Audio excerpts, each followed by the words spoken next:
ఈ మిథున రాశి వాళ్ళకి రాబోయే మహాశివరాత్రి నుండి అద్భుతంగా కంటక శని నడుస్తున్నా కూడా మీ జీవితంలో విదేశాలకు వెళ్ళే ఆలోచన ఉన్న వాళ్ళు కానీ, వ్యాపారంలో ఎప్పటికైనా పార్ట్నర్షిప్ వ్యాపారం చేస్తున్న వాళ్ళు కానీ, డబ్బులు వస్తున్నాయి కానీ మిగులుబాటు అవ్వట్లేదు అనుకునే వాళ్ళకి ఈ మహాశివరాత్రి పర్వదినం నుండి అద్భుతంగా కలిసి వస్తుందనే చెప్పాలి. ఎందుకనంటే మహాశివరాత్రి 15వ తేదీన వస్తుంది. 15/2/2026. ఈ మొత్తాన్ని కూడితే 6, 2, 1, 9 కుజుడికి సంబంధించిన నెంబర్లో వస్తుంది. మిథున రాశి ద్వాదశ రాశుల్లో 3వ రాశి. సో మిథున రాశికి రాశ్యాధిపతి బుధుడు అంటే 5కు సంబంధించిన నెంబరు.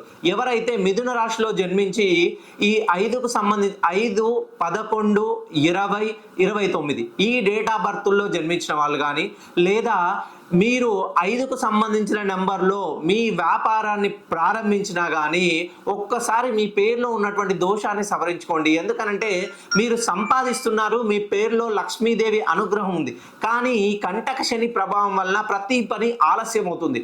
ఇవాళ కావాల్సిన పని సుమారుగా 10 రోజుల సమయం పడుతుంది. నెక్స్ట్ ఒక కాంట్రాక్ట్ వస్తుందనే ఆలోచనతో కొంత పెట్టుబడి పెడతారు. ఆ పెట్టుబడులు మధ్యలో ఆగిపోయి అనూహ్యంగా ఈఎంఐలు, వడ్డీలు, లోన్లు కట్టలేక ఇబ్బంది పడుతున్న వాళ్ళకి ఇది ఒక సువర్ణ అవకాశం అని చెప్పవచ్చు.